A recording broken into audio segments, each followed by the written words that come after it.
But I'm just not going to go there because I'm not going to let these people bully me.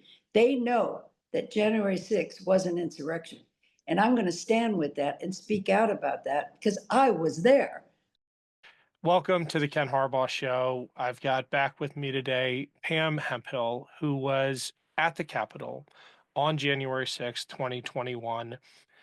Most of you know her as the MAGA Granny, but she is the only, as far as I know, J6 defendant to refuse Donald Trump's pardon.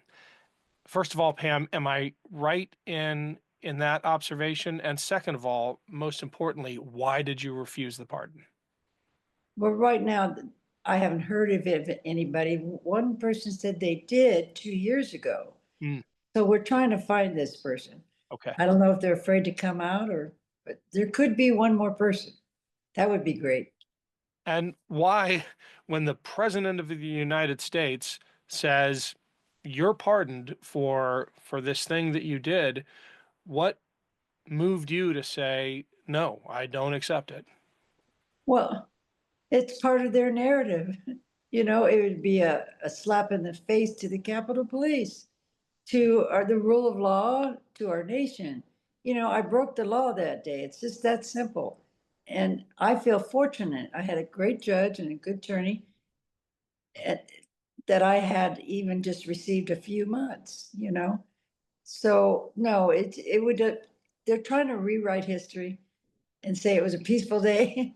I just feel like it'd be a part of their narrative, if that makes any sense. I don't want to be a part of anything that they're trying to do or any blame on the DOJ. Give me a break.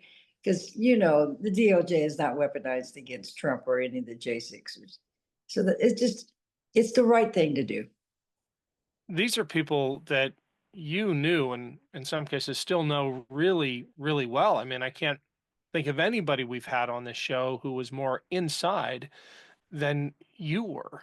You must be under tremendous pressure to go along with the narrative, to accept the pardon, to say that you didn't do anything wrong on January 6th, because that's the story that they want to preserve for history. Yeah, no, I don't want to be a part of their story. I've been last year and a half pushing back on their narrative because we know everything they have put out, and I mean everything, is propaganda. It's not true. The officers did not open the doors that day. Nancy Pelosi was not responsible for the National Guard. You name it. No, no guns were there. Where the court records say otherwise, there was 120 or more. All the garbage they put out. It's just all lies. It was an insurrection. It was a riot. Nobody forced them to do anything. They are not victims. They are volunteers, just like myself. I could have left. Nobody forced them to hit officers. Give me a break, which is the worst. You can imagine what happened.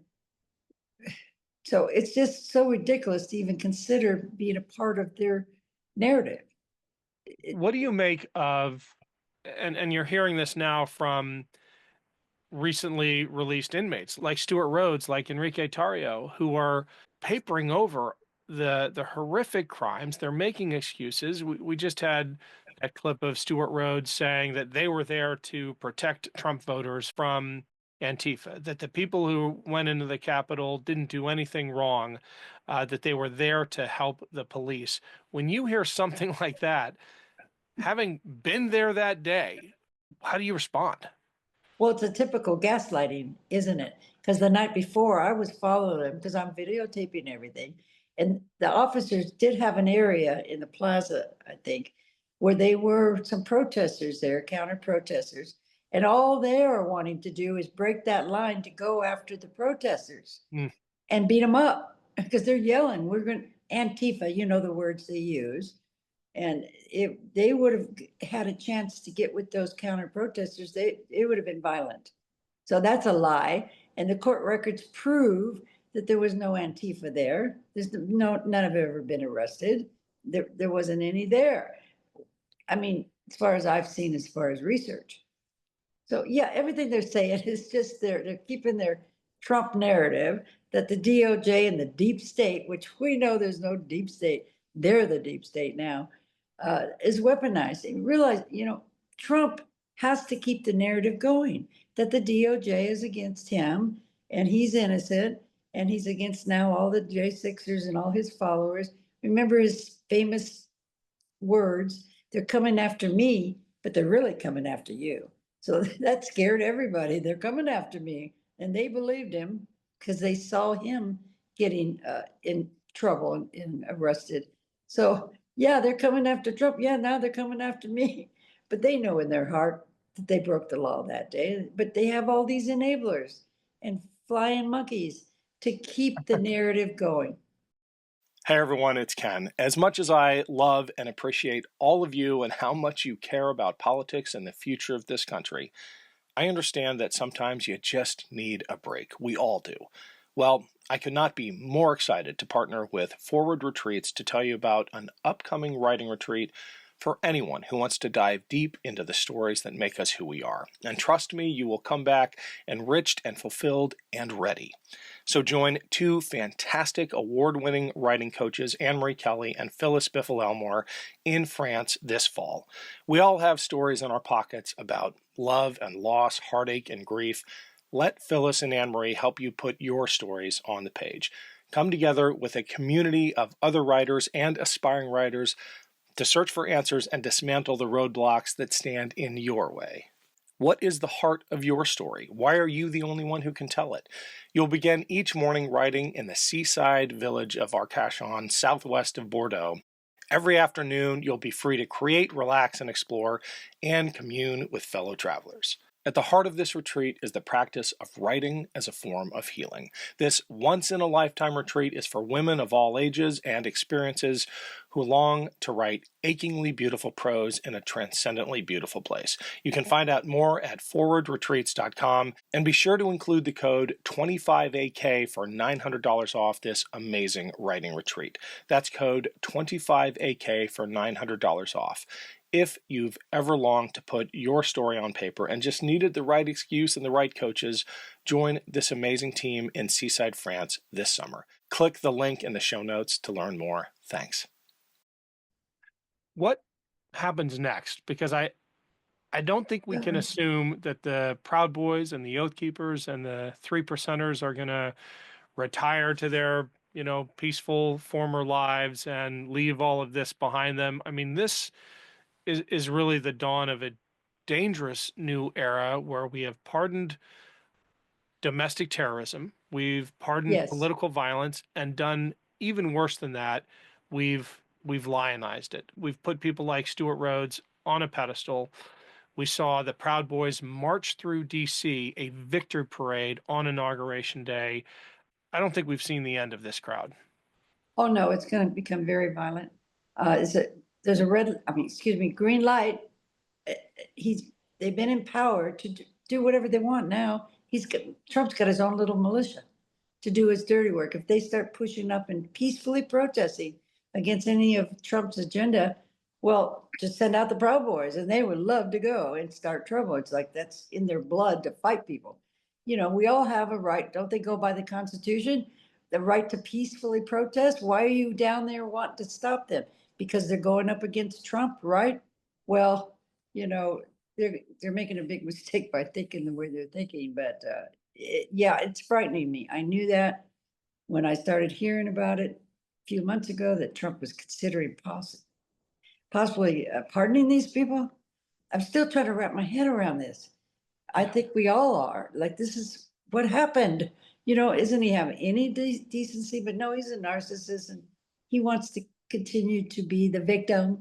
And we all know it. Like this inauguration felt like we were crowning a king and a dictator, not a president. And it's not just about the 1,500 pardons that he issued and what those 1,500 individuals may feel empowered to go do now. It's about the signal it sends to every pro-Trump extremist, every vigilante who now considers the possibility or the likelihood of a pardon if they beat up a cop in the name of Trump, if they beat up an immigrant in the name of Trump. He has created this permission structure for that kind of political violence. I see that exactly. Somebody comes to Trump and says, hey, the Proud Boys shot a few people. well, you know, okay, he just turned, what about it? I mean, that kind of attitude. And I believe he does have that kind of, because he's a dangerous narcissist. He don't care about anybody. We know that. Yeah. What can we You do? What can we do? Yeah. are you safe? I know that you have been all over the media lately. You're a cause celeb for people like me, as someone who saw through the lie and didn't just take that to heart, but shared it with as many people as you could. Your campaign for Kamala Harris on the street corner outside the Capitol in Boise, Idaho was so inspiring to me. But you're in a tough state, and Idaho is, Mm. ground zero for white nationalism. How are you protecting yourself? Well, I have contacted the Boise police, let them know the possibility of a SWAT. I have a boyfriend with me. What can I do? I'm not going to allow the fear to override me.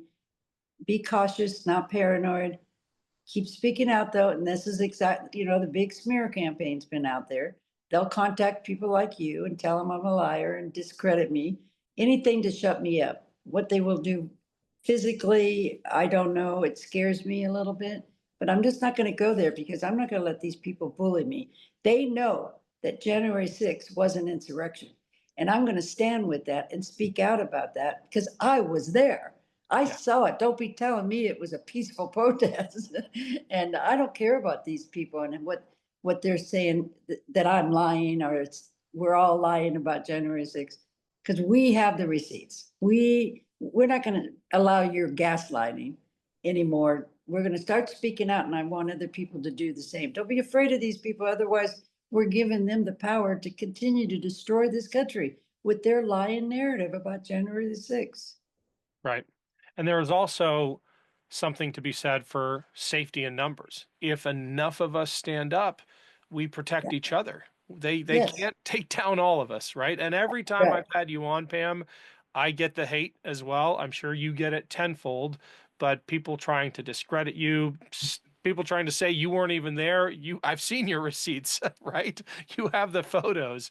So thank you so much for being that continued inspiration to so many of us. Thank you for continuing to speak out and tell the truth about January 6th. And even though you are literally one of 1,500, thank you for doing the honorable thing that no one else could bring themselves to do and not accepting Donald Trump's pardon. Well, I look at you as a hero. I look up a lot to you. You have been a big inspiration to me for what you're putting out there and sharing. And you've been my teacher. So thank you for what you're Well, doing too. I am humbled by that, Pam. Thank you. Yeah. Thank you as always, and let's talk again soon. Okay, great. Thank you.